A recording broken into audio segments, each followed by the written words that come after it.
Hello and welcome to our channel. मेरा नाम है सोनू शर्मा। आई होप आप सभी लोग अच्छे होंगे और अपनी तैयारी अच्छे से कर रहे होंगे। आज मैं आपके सामने लेके आया हूँ वेक्टर का पार्ट सेकंड। इससे पहले मैंने एक पार्ट अपलोड कर दिया है। ये ओवरऑल 11वां पार्ट है फिजिक्स वाली सीरीज़ का। ठीक है, जो लोग नहीं देखे हैं वो देख लीजिएगा एक बार। स्टार्ट करते हैं। आई होप सब कुछ क्लियर है। मैं एक बार देख लेता हूँ पहले। ठीक है, सब कुछ क्लियर है अभी तक तो। जो लोग सपोर्ट करना चाहें कर सकते हैं। नॉन मोनेटाइज चैनल है तो आपको भी पता है टाइम वेस्ट होता है सब कुछ बनाने में। ठीक है, स्टार्ट करते हैं। मैं आपको सारी चीज़ें बता देता हूँ धीरे धीरे से। कल का रिवाइज करवा देता हूँ। जिन लोगों ने नहीं देखा है वो भी एक बार देख लीजिएगा। उसमें थोड़ी डेफिनेशंस वगैरह बताई गई है, लेकिन इसमें मैं मेनली आपको चीज़ें बता दूंगा। ठीक है, वेक्टर को प्रेजेंट करने का तरीका होता है ये आपका, जो इसकी लेंथ है ना, जो इस एरो की लेंथ है वो आपका बताती है मैग्नीट्यूड। क्या बताती है? मैग्नीट्यूड। और जो इसका डायरेक्शन, जो इसका एरो की जो दिशा है वो उसका बताती है डायरेक्शन। ठीक है, क्या बताती है? डायरेक्शन। अगर मैं इसको इस टाइप से प्रेजेंट करूं तो आप बताइए, जैसे कि मैंने यहाँ लिखा 5 न्यूटन, तो आपको पता है कि एक्स एक्सिस में क्या लग रहा है? 5 न्यूटन, यानी 5 न्यूटन क्या है? आपका मैग्नीट्यूड है। और डायरेक्शन क्या है इसकी? X axis. ठीक है, ये चीज़ क्लियर हो गई होगी यहाँ पे, ये चीज़ क्लियर हो गई होगी। ठीक है, इसके अलावा मैं आपको बताता हूँ एक और तरीके से आपको वेक्टर को प्रेजेंट किया जाता है। वेक्टर को प्रेजेंट कुछ इस टाइप से भी किया जाता है, जैसे मैंने लिखा F vector is equal 10i। क्या होता है? 10i। ठीक है, ये जो केप है ना, मैं आपको सारी चीज़ बताता हूँ। 10 क्या है? ये आपका मैग्नीट्यूड है। और ये आई क्या है? यूनिट वेक्टर है। जो क्या प्रेजेंट कर रहा है? आपका यूनिट वेक्टर है। जो आपका क्या प्रेजेंट कर रहा है? ये आपका डायरेक्शन को प्रेजेंट कर रहा है। क्या प्रेजेंट कर रहा है? डायरेक्शन को प्रेजेंट कर रहा है। ठीक है, डन। ये चीज़ क्लियर हो गई। ऐसे इसको लिखा जाता है। अब मैं आपसे पूछूं कि किसी भी वेक्टर को आप किस टाइप से प्रेजेंट कर सकते हैं। जैसे मैं आपसे पूछूं ए वेक्टर, तो ए वेक्टर को किस टाइप से प्रेजेंट करेंगे? तो आपको लिखना है मैग्नीट्यूड ऑफ ए वेक्टर और डायरेक्शन ऑफ ए वेक्टर। ये हो गया आपको। इस टाइप से मैं आपसे पूछूं, मान लो कि एग्जाम एग्जाम आपका एक वेक्टर है, उसको किस टाइप से प्रेजेंट किया जाएगा? तो आपको निकालना है, ऐसे लिखना है एग्जाम का मैग्नीट्यूड और आपका एग्जाम के ऊपर केप यानी टोपी, यानी इसकी डायरेक्शन, जिसको क्या बोलते हैं अपन? यूनिट वेक्टर बोलते हैं। डन। ये चीज क्लियर हो गई। अगर मैं आपसे पूछूं कि अगर आप मुझे के वेक्टर को प्रेजेंट करके बताइए, तो आप कैसे लिखेंगे इसको? इसको इस टाइप से लिखा जा सकता है। आपको समझ में आई है अब तो। के वेक्टर का मैग्नीट्यूड और आपका के ऊपर केप, जो आपका डायरेक्शन या यूनिट वेक्टर को प्रेजेंट करती है। ठीक है, ये चीज क्लियर हुई। यहाँ पे अगर मैं आपसे पूछूं, यहाँ पे पूछता हूं कि अगर मैं आपसे पूछूं यूनिट वेक्टर कैसे निकालेंगे, तो यूनिट वेक्टर आप सीधा से क्या करेंगे? के वेक्टर अपॉन के का मैग्नीट्यूड, यही होगा। कुछ भी नहीं किया, बस के इसको इसके नीचे भेज दिया। ठीक है, इसको इसके नीचे भेज दिया। डन। ये चीज क्लियर हो गई, समझ में आ गई होगी। मैं एक बार क्लियर कर देता हूँ पूरा। अगर मैं बोलूँ यहाँ पे वही बात कि यूनिट वेक्टर निकालना है आपको वेक्टर का ए वेक्टर का यूनिट वेक्टर निकालना है, तो पहले तो आपको उसको प्रेजेंट करना आना चाहिए। क्या होना चाहिए? ए का मैग्नीट्यूड और आपका ए का डायरेक्शन, यानी इसको यूनिट वेक्टर बोलते हैं। ए वेक्टर, सॉरी, ए की केप, इस टाइप से कुछ प्रेजेंट करेंगे इसको। डन। मैंने कुछ भी नहीं किया, सिर्फ इसको इसके नीचे भेज दिया। आपको यूनिट वेक्टर समझ में आ गया होगा। यूनिट वेक्टर किसको बोलते हैं? यूनिट वेक्टर को यूनिट वेक्टर इसलिए बोलते हैं क्योंकि उसका जो मैग्नीट्यूड होता है वो 1 होता है। यूनिट वेक्टर को यूनिट वेक्टर इसलिए बोलते हैं क्योंकि उसका मैग्नीट्यूड क्या होता है? 1 होता है। मैं बताता हूँ, जैसे कि आपको बोल दिया, आपको पता है इसमें 3 डायरेक्शन होती है, तो मैंने आपको कल समझाया भी था। ये एक्स, ये वाई और ये जेड। ठीक है, मैं बताता हूँ, ये आपका एक्स एक्सिस है, ये आपका वाई एक्सिस है और ये आपका जेड एक्सिस है। और इसका डायरेक्शन क्या होता है? आई कैप, ये आपका जे कैप और ये आपका के कैप। ठीक है, ये तीनों को प्रेजेंट करते हैं। मैं बताता हूँ यहाँ पे, जैसे मैं लिख दिया आपका 3i cap plus 4k cap. ठीक है, अब मैंने आपसे पूछा इसका कि यूनिट वेक्टर निकालिए। ठीक है, इसका आपको क्या निकालना है? यूनिट वेक्टर निकालना है। यूनिट वेक्टर कैसे निकालते हैं? अभी यार बताया मैंने आपको। पहले तो उसका क्या निकालना पड़ेगा? मैग्नीट्यूड निकालना पड़ेगा। मैग्नीट्यूड निकालने का तरीका क्या होता है? कल भी बताया था मैंने, वैसे अगर आपको याद हो तो। एक्स का स्क्वायर प्लस क्या हो जाएगा आपका? वाई का स्क्वायर। एक्स मीन्स क्या? 3। एक्स मीन्स क्या? 3, यानी आपका हो जाएगा 9 और 16। और आपका एफ की वैल्यू कितनी आ गई? 5 आ गई। कितनी आ गई? एफ का मैग्नीट्यूड कितना आ गया? 5 आ गया। ठीक है, कितना आ गया 5 आ गया। अगर मैं आपसे पूछूं अब कि इसका यूनिट वेक्टर निकालना है, तो यूनिट वेक्टर निकालने का तरीका मैंने बता ही दिया आपको अभी यार। एफ के ऊपर cap 3i upon 4k divide by 5, ठीक है। इसके मैग्नीट्यूड से आपको डिवाइड करना है यहीं पे। अब इसको यूनिट वेक्टर बोलते क्यों है, मैं यहाँ पे थोड़ा सा क्लीन करता हूँ फिर आपको समझाता हूँ यूनिट वेक्टर बोलते क्यों है। यूनिट वेक्टर बोलते हैं इसलिए हैं, देखिए मैं यहाँ पे थोड़ा सा क्लीन करता हूँ, जस्ट वेट फॉर 1 सेकेंड, ठीक है। यूनिट वेक्टर क्यों बोलते हैं इसको, just wait for 1 second. Unit vector क्यों बोलते हैं, अगर आप इसका मैग्नीट्यूड निकालेंगे यानी एफ केप का मैग्नीट्यूड निकालेंगे तो वापस 1 हो जाएगा। निकाल के देख लीजिए एक बार क्या होगा, कि आपको निकालना आता होगा 9/5 4 सॉरी हाँ 16/5 डन। इसका भी स्क्वायर हो जाएगा, ये अगर आप अंदर रखेंगे तो स्क्वायर हो जाएगा, अगर बाहर रखेंगे तो 5 ऐसा ही रहेगा, ठीक है। ये आपका 5 डिवाइड बाय 5, तो ये आपका आ जाएगा 1। कितना आ जाएगा 1। देखा, इसको यूनिट वेक्टर क्यों बोलते हैं, क्योंकि इसका मैग्नीट्यूड क्या होता है 1 होता है। बस इतनी सी बात है, ये चीज़ क्लियर हो गई होगी, समझ में भी आ गई होगी। डन। यहाँ पे आपको कोई चीज़ समझ में आ जाना चाहिए, इसके अलावा कुछ भी नहीं है बताने को, ठीक है। इस टाइप से क्वेश्चन देके पूछ सकता है। कल एक फॉर्मूला भी बताया था मैंने आपको, क्या फॉर्मूला बताया था, बताएगा कोई। अगर आपको रिजल्टेंट निकालना है तो क्या हो जाएगा, a² + b² + 2ab plus into cos theta. ये मैं आपको फॉर्मूला बताया था, याद हो तो किसी को, ठीक है। ये चीज़ क्लियर होगी, मैं यहाँ पे समझाता जाता हूँ आपको सारी चीज़ें, ये चीज़ क्लियर होगी। आई होप सब कुछ क्लियर होगा, क्योंकि थोड़ा रुकावट हुआ था। अब मैंने आपको 2 चीज़ें बता दी है। अब आगे बात करते हैं, एंगल के बारे में बात करेंगे। तो अगर आपको 2 वेक्टर के बीच में एंगल निकालना है तो आपको याद रखना है हमेशा कि उनकी जो टेल होगी उससे एंगल निकलेगा। किससे निकलेगा, टेल से, ठीक है। किससे निकलेगा, टेल से एंगल निकलेगा, याद रखिएगा। हेड और टेल आपको पता होना चाहिए, हेड और टेल से एंगल निकलता है, यानी आपका जो टेल होता है वो टेल आपस में जुड़ के ही एंगल निकलेगा। डन, ये चीज़ क्लियर है। जैसे कि मैंने अगर मान लो थोड़ा सा इसको क्लियर कर देता हूँ यहाँ पे, जैसे कि आपका ये वाला और कुछ इस टाइप से मैंने एंगल बना दिया। अगर ये आपका 120 डिग्री है, कितना 120 डिग्री, कुछ और चलो मैं आपको समझा दूंगा इस चीज़ को, ठीक है। ये चीज़ क्लियर हो गई होगी यहाँ तक, तो एंगल के बारे में आपको बात में बताऊंगा, ठीक है। अब यहाँ पे आपको बात करनी है स्केलर और वेक्टर क्वांटिटी के बारे में, कि कौन सी स्केलर क्वांटिटी और कौन सी वेक्टर क्वांटिटी है। इसके बारे में मैंने आपको कल बहुत आसानी से बताया था। क्या होता है कि वो क्वांटिटी वेक्टर क्वांटिटी कौन सी क्वांटिटी कहलाती है, जिसमें क्या हो, आपका मैग्नीट्यूड हो और आपका डायरेक्शन हो, ठीक है। मैग्नीट्यूड हो और डायरेक्शन हो, उसको कौन सी क्वांटिटी बोलते हैं, वेक्टर क्वांटिटी। इसके अलावा जिसमें सिर्फ मैग्नीट्यूड हो उसको बोलते हैं स्केलर क्वांटिटी, ये मैंने आपको बताया था। स्केलर मीन्स जिसमें आपको सिर्फ परिमाण की आवश्यकता हो, परिमाण मीन्स आपको सिर्फ क्वांटिटी की आवश्यकता हो। जैसे मैंने 10 किलो फल खाए तो कैसे खाए ये इसमें बताने की जरूरत नहीं है, ठीक है। अगर मैंने आपको कल पूरा इसका एग्जांपल देके समझाया था, आज समझाने की ज़रूरत नहीं है, लेकिन मैं आपको फिर भी बता देता हूँ, ऐसे क्वेश्चन बन सकते हैं, मे भी अगर बन जाए कभी तो। जैसे कि 10 केजी आपका क्या है, 10 केजी क्या है, स्केलर है या वेक्टर है, आपको पता होना चाहिए कौन सी स्केलर क्वांटिटी है। सेकंड की बात करें, सेकंड ये आपका 2 मीटर नॉर्थ वेस्ट, क्या है 2 मीटर नॉर्थ वेस्ट, ये आप इस टाइप से रिप्रेजेंट करेंगे। तो इसमें आपका डायरेक्शन भी है और मैग्नीट्यूड भी है, ठीक है। डायरेक्शन भी और मैग्नीट्यूड भी है, तो ये कौन सी क्वांटिटी हो जाएगी, ये आपका वेक्टर क्वांटिटी हो जाएगी, ठीक है।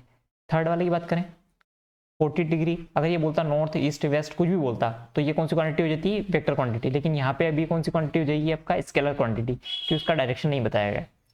फोर्थ की बात करें 40 वोट, तो ये कौन सी क्वांटिटी है, ये भी आपका स्केलर क्वांटिटी है, ठीक है, याद रखिएगा। 5 10⁻⁻19 कूलम, ये भी आपका स्केलर क्वांटिटी है, इसमें भी डायरेक्शन की बात नहीं कही गई है।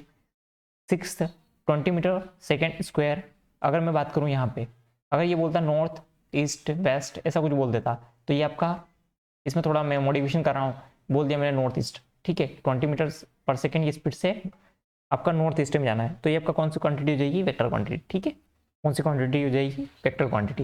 ये चीज़ क्लियर हो गई होगी, समझ में आ गई होगी, जिसमें आपका मैग्नीट्यूड भी हो और जिसमें डायरेक्शन भी हो उसको बोलते हैं वेक्टर, और जिसमें सिर्फ मैग्नीट्यूड हो उसको बोलते हैं स्केलर। चीज़ क्लियर हो गई, डन। मैंने आपको समझा दिया पूरा, ठीक है। अब यहाँ पे आपको बताना है ये जो क्वांटिटी है, ये जो एक्सप्रेशन है, ये क्या बता रहा है। अभी यार मैंने आपको बताया था, सबसे पहले आप क्या फाइंड करेंगे, इसके अंदर मैग्नीट्यूड फाइंड करेंगे। क्या फाइंड करेंगे, मैग्नीट्यूड। आप इसका मैग्नीट्यूड फाइंड करेंगे तो कैसे फाइंड करेंगे,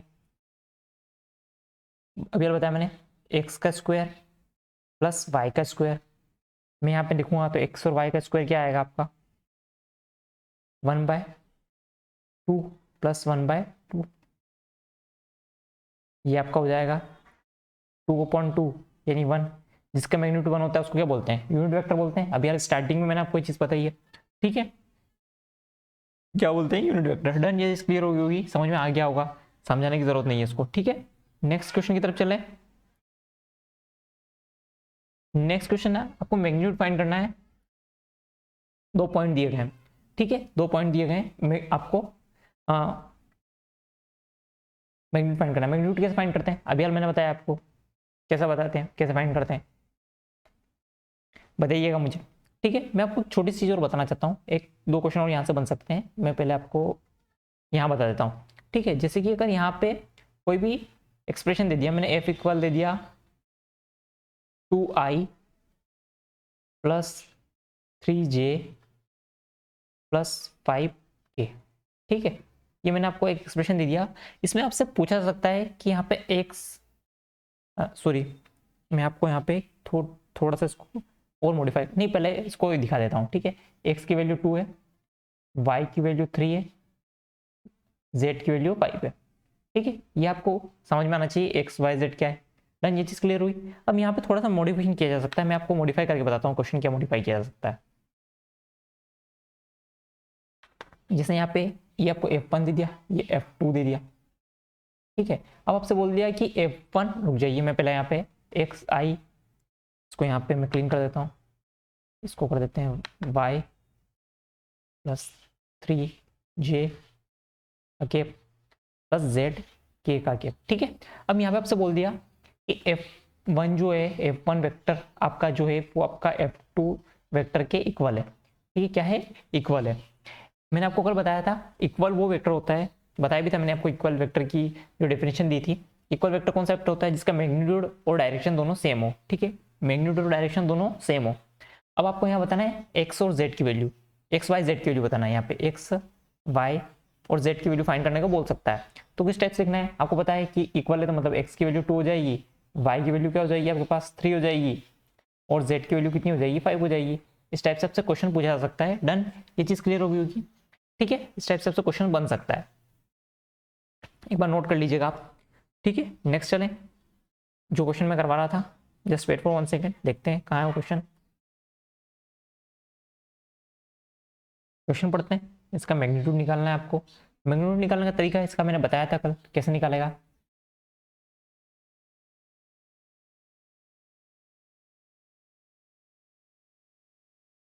ठीक है, यहाँ पे आपको निकालना है 4 - 2, यानी माइनस माइनस प्लस हो जाएगा, आपको पता ही है, प्लस -4 प्लस 2 हो जाएगा ये वाला। डन, इसका स्क्वायर, और 0 प्लस 0 का स्क्वायर हो जाएगा, ठीक है। इसका मैग्नीट्यूड कैसे निकालेंगे, ऐसे निकालेंगे 4 + 2 6, 6 का स्क्वायर 36, प्लस 2 का स्क्वायर 4, यानी आपका हो जाएगा 40 मीन्स हो जाता है आपका 2√10, यानी ऑप्शन नंबर डी इसका आंसर हो जाएगा। इस टाइप से इसका कुछ मैग्नीट्यूड निकाला जाएगा, ठीक है। ऑप्शन नंबर डी इसका आंसर हो जाएगा। मैग्नीट्यूड निकालने का तरीका आ गया होगा मेरे हिसाब से, कल भी मैंने आपको बताया था, आज भी मैं बता रहा हूँ आपको, ठीक है। नेक्स्ट क्वेश्चन की तरफ चलेंगे। The unit vector along with I plus J cap, ठीक है, आई कैप प्लस जे कैप का आपको यूनिट वेक्टर बताना है। मैंने अभी यार बताया आपको यूनिट वेक्टर निकालते कैसे हैं, कैसे निकालेंगे, पहले इसको मैग्नीट्यूड निकालेंगे आई प्लस जे का, तो आई प्लस जे कैप का मैग्नीट्यूड निकालेंगे। मैग्नीट्यूड कैसे निकालते हैं, ऐसे 1 का स्क्वायर प्लस 1 का स्क्वायर, तो ये आपका जाएगा √2। आपको पता है कैसे निकाला जाता है, आई कैप प्लस जे कैप आपको निकालना है, तो कैसे निकालेंगे, यहाँ पे आपका इन दोनों का प्लस इसका मैग्नीट्यूड, ठीक है, प्लस जे निकाल लीजिए, आई प्लस जे अपॉन रूट 2, यानी ऑप्शन नंबर सी इसका आंसर हो जाएगा। सिंपल सा बेसिक सा क्वेश्चन है, इसमें कुछ भी नहीं है, ठीक है, सिंपल बेसिक सा क्वेश्चन है। डन, ये चीज़ क्लियर हो गई। ये पेज पे राइटिंग थोड़ी अच्छी नहीं आती है इस वजह से, ठीक है। डन, ये चीज़ आपको क्लियर हो गई होगी। नेक्स्ट क्वेश्चन है, अब यहाँ पे आपको ए बी सी का मैग्नीट्यूड निकालना है, ठीक है। क्या निकालना है? मैग्नीट्यूड निकालना है। कैसे निकालेंगे? मैंने अभी हाल बताया आपको मैग्नीट्यूड निकालने का तरीका, क्या निकालने का तरीका बताया, मैग्नीट्यूड निकालने का तरीका। जैसे मेरे को एक केप का मैग्नीट्यूड निकालना है, तो क्या करूंगा मैं, 1 का स्क्वायर, पता है आपको x square plus y square plus z square, 1 square plus 1 square plus 1 square, तो आपका आ जाएगा अंडर के अंदर क्या आ जाएगा 3। अगर मेरे को इसका क्या निकालना है, मैग्नीट्यूड ही निकालना है इसमें तो सिर्फ, तो ये तो आपका फर्स्ट का मैग्नीट्यूड आ गया। सेकंड का मैग्नीट्यूड यानी बी वेक्टर का मैग्नीट्यूड क्या आएगा, बी वेक्टर का मैग्नीट्यूड निकालूंगा मैं, तो आपका आ जाएगा 2 को स्क्वायर 4, 49 प्लस 9, तो कितना हो जाएगा, ये हो जाएगा 9 4 13, 13 और 9 2, और यहाँ पे आपका हो गया अचानक 5 और 1 6, 62, ठीक है, अंडर 62। एक बार चेक कर लीजिएगा, आई होप सही होगा ये भी, इसमें कोई दिक्कत होना नहीं चाहिए, ठीक है। अगर मुझे सी वेक्टर का मैग्नीट्यूड निकालना है तो मैग्नीट्यूड कैसे निकालेंगे, इसका भी वही सेम तरीका, 1/3 स्क्वायर करेंगे तो 1/3 प्लस 1/3 क्या आ जाएगा, यहाँ पे ऊपर 3 आ जाएगा तो यहाँ पे 1 आ जाएगा, तो ये कौन सा हो जाएगा आपका यूनिट वेक्टर हो जाएगा। ये कौन सा वेक्टर हो जाएगा आपका यूनिट वेक्टर हो जाएगा, कौन सा वेक्टर हो जाएगा, ये आपका यूनिट वेक्टर हो जाएगा, ठीक है। इसका मैग्नीट्यूड क्या आ गया, 1 आ गया। डन, ये चीज़ क्लियर हो गई होगी, समझ में आ भी गया होगा अच्छे से। मैंने आपको 2-3 क्वेश्चन करवा भी दिए हैं, ठीक है। अब आपको बताना है ये इक्वल है या नहीं है, are the vector a and b is equal और नॉट, ठीक है। पहले तो आपको पता है, मैंने बताया था इक्वल निकालने का तरीका क्या होता है। आप सबसे पहले इसका क्या निकालेंगे, मैग्नीट्यूड निकालेंगे। मैग्नीट्यूड कैसे निकालते हैं, निकालना आता होगा आपको। ए वेक्टर का मैग्नीट्यूड क्या आएगा आपका, आ जाएगा 1 + 2 1 + 4, यानी आपका हो जाएगा 5 √5, ठीक है। अब ये हो जाएगा,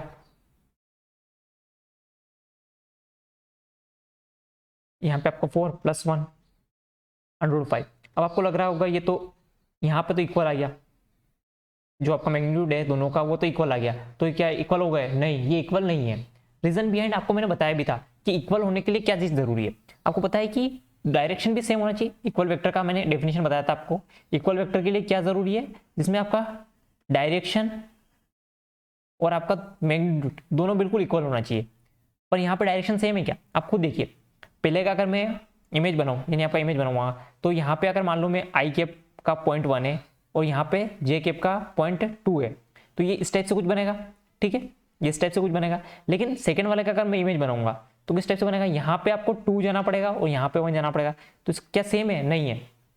आपको मैंने चीज़ बताई भी थी, ठीक है। आई होप ये चीज़ समझ में आ गई होगी आपको।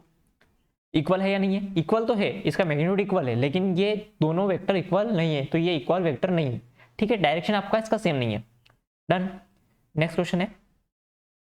अब आपको बताना find the unit vector in direction of sum of the vectors. आपको बताना पहले तो इसका सम करना है, यानी आपका ए वेक्टर प्लस बी वेक्टर का सम करेंगे अपन। ए वेक्टर प्लस बी वेक्टर का सम कैसे करेंगे, जोड़ दीजिए सीधा, यह आ जाएगा आपका 4i का केप प्लस 3j का केप माइनस क्या हो जाएगा 2 केप, ठीक है। अब आपको इसका क्या निकालना है, मैग्नीट्यूड निकालना है, निकाल लीजिए। ए वेक्टर प्लस बी का वेक्टर का मैग्नीट्यूड, तो क्या आ जाएगा आपका 16 + 9 + 4, यानी आ जाएगा आपका 29, ठीक है। क्या आ जाएगा 29। डन, ये पूछा था आपसे, इसका सम का जो है आपको निकालना था मैग्नीट्यूड, ठीक है।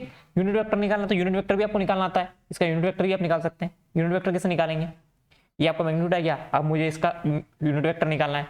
तो बताया था मैंने 4i का केप प्लस 3j का केप, सॉरी, और माइनस 2k का केप अपॉन इसका मैग्नीट्यूड 29। डन, ये चीज क्लियर हुई, इसका आंसर हो जाएगा ये वाला। डन, ये चीज क्लियर हो जाना चाहिए, ठीक है। इसके अलावा नेक्स्ट क्वेश्चन की तरफ चलते हैं। नेक्स्ट क्वेश्चन में आपको मल्टीप्लाई पूछ सकता है, dot product of 2 vectors, dot product of 2 vectors. तो इसमें आपको याद रखना पड़ेगा, इसमें मैं आपको कुछ भी समझा नहीं सकता, ठीक है। इसमें आपको याद रखना पड़ेगा क्या हो जाएगा, a dot b is equal क्या होता है, magnitude of A into magnitude of b into cos theta. ठीक है, आपको याद रखना है, अगर मैं आपसे डॉट प्रोडक्ट पूछूं ए और बी का तो क्या होता है आपका magnitude of A magnitude of b into cos theta. ये आपको याद रखना है, ये आपको याद रखना है। ठीक है, इसके अलावा मैं आपको एक चीज़ और बता देता हूँ कि दो फैक्टर्स होते हैं, कौन कौन से, याद हो तो मैंने आपको कल बताया था, थोड़ा बहुत समझाया भी था। ये एक आपका कोई फोर्स है एफ, मान लीजिए थीटा है, तो ये आपका एक्स एक्सिस जो बनाएगा उसका एक्स एक्सिस कौन सा कंपोनेंट होगा, तो ये आपका हो जाएगा कॉस थीटा। ठीक है, ये आपका एफ कॉस थीटा और ये आपका हो जाएगा एफ साइन थीटा। ठीक है, अगर मैं इसको चेंज कर दूं, ये मैंने आपको कल बताया था, याद हो तो फिर से मैं सिर्फ रिवीजन करा रहा हूँ यहाँ पे।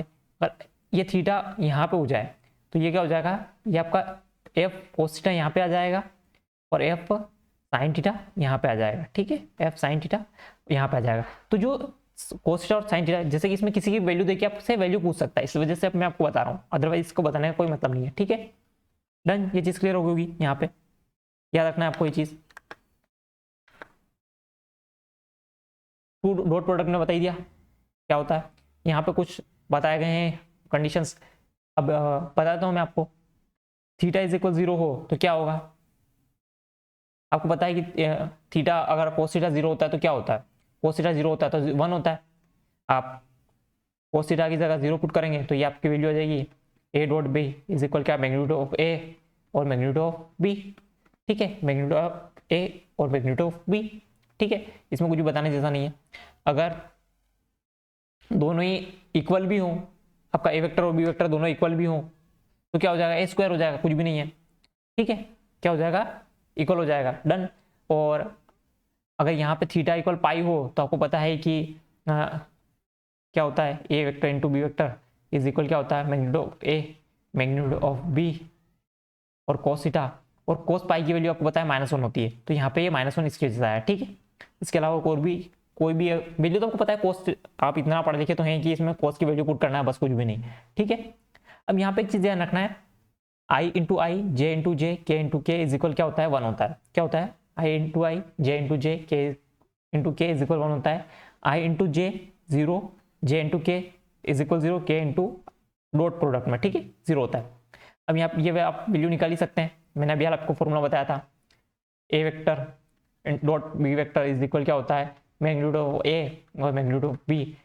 ठीक है, वो कॉस थीटा, अब यहाँ कॉस थीटा के नीचे इसको भेज दीजिए, कोई भी नई बात नहीं है इसके अंदर। ठीक है, ये सारी चीजें आप एक बार देख लीजिएगा, इसमें कुछ भी देखने जैसा नहीं है। ठीक है, मैं क्वेश्चंस आपको करवाऊंगा, उसके थ्रू बहुत सारी चीजें समझा दूंगा। ठीक है, अब आपको बताना है, यहाँ पे देखिए, यहाँ क्वेश्चन के थ्रू मैं आपको चीज समझा पाऊंगा, क्योंकि फॉर्मूले में सिर्फ वैल्यू ही पुट करना है, इसके अलावा कुछ भी नहीं है। Find the angle between two vectors a and b with magnitude of 1 and 2 respectively when a and b 1। अभी यार बताया मैंने आपको, आपका क्या होता है, A vector dot B vector, ठीक है, मैग्नीट्यूड ऑफ ए और मैग्नीट्यूड ऑफ बी और कॉस थीटा। अब आपको एंगल फाइंड करना है, इसकी वैल्यू आपको दी गई है 1, इसकी वैल्यू आपको दी गई है 1 into 2। ठीक है, 1 into 2 कॉस थीटा की वैल्यू आप खुद देखिए, यहाँ पर 1/2। अब बताइए 1/2 का वैल्यू होती है, आप एक बार चेक कीजिएगा, मिलेगी नहीं, कॉस इनवर्स अगर एंगल पूछे तो ये आपका हो जाएगा 1/2। ठीक है, ये चीज़ क्लियर हो गई, इसमें कुछ भी नहीं है बताने जैसा, ऐसा कुछ क्वेश्चन पूछ सकता है, बस आपको फॉर्मूला याद होना चाहिए इसके अलावा। ठीक है, नेक्स्ट क्वेश्चन की तरफ चलें। अब आपसे पूछा गया है यहाँ पे find the angle between theta. ठीक है, बताइए कैसे निकालेंगे। अभी यार बताया मैंने आपको, आप ए इंटू बी करेंगे सबसे पहले, तो कैसे करेंगे, आई प्लस जे कैप माइनस के cap dot I cap minus J cap plus के कैप। ठीक है, तो आपको पता है कैसे होगा, क्योंकि मैंने अभी आपको एक चीज बताई यहाँ पे, क्या, ये देखिए, क्या आई इंटू आई जे इंटू जे के इंटू के इज इक्वल 1 होता है। ठीक है, आई जे के आई सब 0 होते हैं, तो यहाँ पे कोई चीज क्लियर हो गई होगी। यहाँ पे मैं आपको बताता हूँ, जैसे कि आप आई इंटू आई करेंगे तो ये वैल्यू आएगी, यानी आपका आई इंटू आई करेंगे तो 1 आ जाएगा, जे इंटू जे करेंगे तो -1 आ जाएगा, और के इंटू के करेंगे तो -1 आ जाएगा। ठीक है, ये चीज क्लियर होगी। इसके अलावा बाकी सब तो 0 आ जाएगी, तो आपका -1 इसकी वैल्यू आ जाएगी, क्या जाएगी, -1। ठीक है, आपको निकालना क्या है, थीटा निकालना है, तो ए डॉट बी की वैल्यू आगे आपके पास आ गई है। आपको पता है कि इसका मैग्नीट्यूड आपको निकालना आता है, इसका मैग्नीट्यूड क्या होगा, ए का मैग्नीट्यूड क्या होता है, निकाल लीजिए यहाँ पे 1 + 1 + 1 यानी √3, और यहाँ पे भी आपका क्या वैल्यू आ जाएगी, सेम √3 निकाल लीजिएगा, इसमें तो कोई बड़ी बात नहीं है। अब आपको पता है कि वैल्यू क्या होते हैं, A vector into B vector magnitude of A into magnitude of B is equal cos theta. यहाँ पे आप वैल्यू पुट कर दीजिए बस, यहाँ पे तो -1 और यहाँ पे आपका 3, क्योंकि 3 × 3 क्या होता है, √3 क्या होता है, 3 हो जाएगा, और cos थीटा, और थीटा की वैल्यू कितना आ जाएगी, -1/3, और क्या आ जाएगा, cos इनवर्स, ये आपका आंसर आ जाएगा, डन। इसके अलावा कुछ भी नहीं है इसके अंदर, ठीक है, वैल्यू पुट करना है सवाल में और कुछ भी नहीं करना है नया, ठीक है। आई होप इस क्लियर हो गई होगी। नेक्स्ट क्वेश्चन की तरफ चलें। अब आपको फाइंड करना है projection of the vector A vector ये ऑन द वेक्टर, ठीक है। अब इसको कैसे फाइंड करना है ये मैं आपको बता देता हूँ, और इसके अलावा कोई क्वेश्चन है इसके अंदर, पहले मैं आपको जो क्वेश्चन बताना है जैसे मैं बता देता हूँ कि उसमें थोड़ा आपको कुछ नया समझाना है। ये देखिए, ये क्वेश्चन आप एक बार देखिए, आपको बताना है कि if two vector a and b such that ये वैल्यू दे रखी है तो फाइंड ये और ये, ठीक है, ये a - b की वैल्यू फाइंड करना है आपको। तो आपको पता है, मैं आपको एक चीज बताता हूँ, जब भी आप इसको स्क्वायर कर देंगे ना, जब भी वेक्टर वाले में कोई क्वेश्चन है और उसका स्क्वायर कर देंगे तो आपको वो नॉर्मल एलजेब्रा जैसे क्वेश्चन में सोल्व हो जाएगा, ठीक है। कैसे सोल्व हो जाएगा, नॉर्मल एलजेब्रा वाले क्वेश्चन में अगर मैं इसका स्क्वायर कर दूं तो क्या हो जाएगा, ये a का स्क्वायर प्लस बी का स्क्वायर माइनस क्या बन जाएगा 2ab। मैंने अभी हाल बताया आपको, जब भी आप स्क्वायर करेंगे तो नॉर्मल एलजेब्रा जैसे क्वेश्चन में सोल्व हो जाएगा। अब यहाँ पे आप वैल्यू पुट कर दीजिए बस, 2 का स्क्वायर 4, यहाँ पे 9, यहाँ पे आपका 4 आ जाएगा, ठीक है, सॉरी 4 नहीं 8 आ जाएगा, कितना आ जाएगा 8। तो यहाँ पे आपका जो आंसर आ जाएगा वो आ जाएगा क्या 5, सॉरी कितना आ जाएगा, हाँ 5 आ जाएगा। अब इसको वापस अंडर हटा लीजिए, यहाँ से वापस स्क्वायर हटा लीजिए, तो ये आपका आ जाएगा आंसर अंडर के अंदर 5। चीज क्लियर हुई। अगर आप कोई भी क्वेश्चन वेक्टर एलजेब्रा वाला सोल्व कर रहे हैं, अगर उसका स्क्वायर कर देते हैं तो वो नॉर्मल एलजेब्रा की तरह वर्क करेगा, ठीक है, नॉर्मल एलजेब्रा की तरह वर्क करेगा, उसमें आपको कोई भी टेंशन वाली बात नहीं है, डन। नेक्स्ट क्वेश्चन की तरफ चलें। नेक्स्ट क्वेश्चन पे जाने से पहले जस्ट वेट फॉर 1 सेकेंड, ये क्वेश्चन मैं आपको बता देता हूँ, फिर अपन बात करते हैं, ठीक है। स्टार्ट करते हैं। देखिए आपके सामने क्वेश्चन है, find the projection of the vector A vector की वैल्यू दे रखी है आपको 2i + 3j cap + 2 cap on the vector of b i + 2j + k cap, ठीक है। तो इसमें आपको फाइंड क्या करना है, प्रोजेक्शन फाइंड करना है A vector on B vector, ठीक है, क्या का ए वेक्टर का बी वेक्टर के ऊपर। तो इसका एक फॉर्मूला होता है, कुछ भी नहीं करना है, फॉर्मूला होता है, उस फॉर्मूले को आपको वैल्यू पुट करना है और कुछ भी नहीं, ठीक है। वैल्यू कैसे पुट करेंगे अपन देखते हैं। जैसे कि आपको ए वेक्टर का बी वेक्टर के ऊपर पूछा गया है तो क्या होगा, ए वेक्टर ऑन इसके ऊपर बी वेक्टर, तो इसका फॉर्मूला होता है a dot B vector upon magnitude of b, बस इतना सा करना है, ठीक है। क्या करना है, मैग्नीट्यूड ऑफ बी, इसके अलावा कुछ भी नहीं करना है, डन। ये चीज क्लियर हो गई होगी, समझ में भी आ गया होगा। अब आपको पता है कि इसको कैसे निकालते हैं, ए का बी के ऊपर पूछे तो बी नीचे आ जाएगा, और बी का ए के ऊपर पूछे तो ए नीचे आ जाएगा। अगर मैं यहाँ पे बोल दूं कि बी का ए के ऊपर निकालना है, तो अगर बी का प्रोजेक्शन निकालना है ऑन ए, तो आपका क्या हो जाएगा formula, A vector upon B vector upon A का मैग्नीट्यूड, ठीक है, मैग्नीट्यूड ऑफ ए, डन। ये चीज क्लियर हो गई होगी आई होप। निकालूं मैं इसका, सोल्व करें। सोल्व करने के लिए मैंने अभी बताया आपको क्या करना है, 2i cap + 3j cap + 2k cap और i + 2j + k कैप, ठीक है, ये हो जाएगा।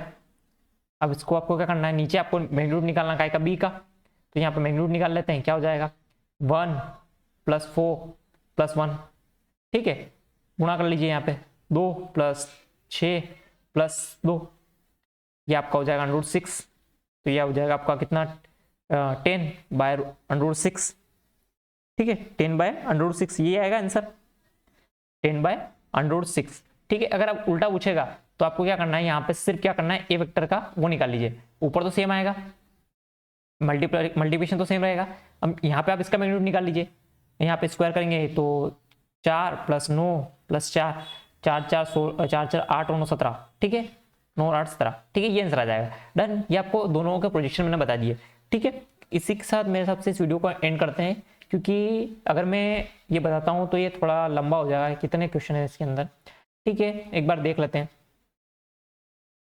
ठीक है, 2 ही क्वेश्चन है इसके अंदर, चलो कर लेते हैं इसको साथ साथ में ही, फिर रहेगा तो देखेंगे एक बार और, ठीक है। ये आपका डॉट प्रोडक्ट था। ये आपका जो तीसरा क्वेश्चन बता रहा हूँ मैं, आपको बता रहा हूँ क्रॉस प्रोडक्ट। क्रॉस प्रोडक्ट में क्या होता है, फॉर्मूला आपको पता होना चाहिए। वहाँ पे डॉट प्रोडक्ट का फॉर्मूला क्या था, जैसे मैंने बता ही दिया, a vector dot B vector का फॉर्मूला क्या था, magnitude of A magnitude of B, और आपका हो जाएगा कॉस थीटा, ठीक है। यहाँ पे आपको देखना है क्रॉस प्रोडक्ट में magnitude of a cross b, magnitude of A magnitude of b into sine theta, याद रखना है क्या है, इंटू साइन थीटा, याद रखिएगा। बस अब वैल्यू पुट करना है सवालों में, और कुछ भी नहीं करना है। इसको सोल्व करने के लिए आपको थोड़ा सा मैट्रिक्स आना जरूरी है, ठीक है। अब आपको पता है कि यहाँ पे एक दिक्कत है, क्या दिक्कत है वो बात करेंगे अपन। यहाँ पे आप देख लीजिए ए और बी क्रॉस प्रोडक्ट, ये तो सारी चीजें वही बता दी मैंने, ठीक है। देख लीजिएगा थीटा इक्वल अगर 90 पुट करेंगे, क्योंकि आप यहाँ पे वैल्यू पुट करेंगे 90 पुट कर देंगे, तो आपका ये जो क्रॉस प्रोडक्ट है वो मैग्नीट्यूड ऑफ ए और मैग्नीट्यूड ऑफ बी के बराबर आ जाएगा। अगर आप 0 पुट कर देंगे तो 0 आ जाएगा। यहाँ पे एक चीज और आपको ध्यान रखना है, जैसे वहाँ आई डॉट आई क्या हो रहा था, 1 हो रहा था, वैसे यहाँ I dot I cross I J cross J K cross के 0 होता है, और आई क्रॉस जे के होता है, जे क्रॉस के आई होता है, के क्रॉस आई जे होता है, ठीक है। सिर्फ आपको आगे जो टर्म नहीं है उसको लिख देना है मल्टीप्लाई करके, ठीक है, इसके अलावा कुछ भी नहीं है। बस आपको ये चीज ध्यान रखना है, आई क्रॉस आई 0 होता है, जे क्रॉस जे 0 होता है, और के क्रॉस के 0 होता है, ठीक है। सीधे क्वेश्चन की तरफ आएंगे। इसको सोल्व करने का तरीका, अगर आपको मैट्रिक्स सोल्व करना आती है तो उसी से कर देते हैं, ठीक है। अगर आपसे पूछा गया है मैग्नीट्यूड ऑफ, ये पूछा गया है कैसे निकालेंगे, सभी मैट्रिक्स सोल्व करी होगी। मैट्रिक्स ऐसे बनती है कुछ, यहाँ पे आपको लिखना है आई जे और के, ठीक है। वैल्यू पुट कर दीजिए बस। अब तो यहाँ पे 2 1 3, यहाँ पे आ जाएगा 3 5 -2। कैसे, अब अगर आपको इसको सोल्व करना है तो क्या करना पड़ता है, स्टार्टिंग वाली टर्म है सेम, यानी आई वेक्टर को छोड़ दीजिए, यहाँ से अब इसको छोड़ देना है। मैं आपको समझा देता हूँ उसको सोल्व करना है। वैसे तो साइंस स्ट्रीम सब बिलोंग करते हैं, तो यहाँ पे कोई दिक्कत होना नहीं चाहिए। इस वाली टर्म को उठाना है आपको, कौन सी वाली टर्म को, इस वाली टर्म को, ठीक है। सोल्व करना है, यहाँ 1 5 3 2, आप इधर से इधर गुणा करेंगे, इधर से इधर और इधर से उधर, लेकिन जब इधर से इधर गुणा करेंगे, यानी आपका यहाँ से ये जो गुणा होगा 5 से 3 का, ये माइनस में आएगा और कुछ भी नहीं, ठीक है। माइनस जे वेक्टर, ये आपको पता ही आता है ऐसा, जे वाला टर्म छोड़ देना है। 2 3 मैं इसलिए लिख रहा हूँ अभी तक क्योंकि आपको सोल्व करना बता रहा हूँ, नहीं तो मैं इसको डायरेक्टली सोल्व कर देता, ठीक है। अब के कैप प्लस के कैप लिख लीजिए यहाँ पे 2 3, और यहाँ पे आपका 1 5, ठीक है, 1 5, डन। अब इसको सोल्व कर लीजिए बस, और कुछ भी नहीं है। आई कैप वैल्यू पुट करना है मुझे यहाँ पे -2 -15 माइनस जे कैप -4 -9 प्लस के कैप 10 -3। बस सोल्व हो गया, खत्म हो गया। बस अब तो ये कितना हो जाएगा, -17 आई, और यहाँ पे हो जाएगा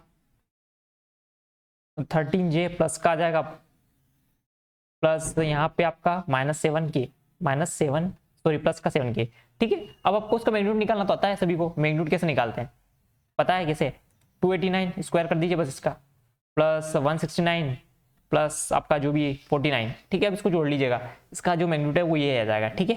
मैग्नीट्यूड निकालना आया होगा, ये चीज़ क्लियर है, समझ में आ गई होगी, ठीक है।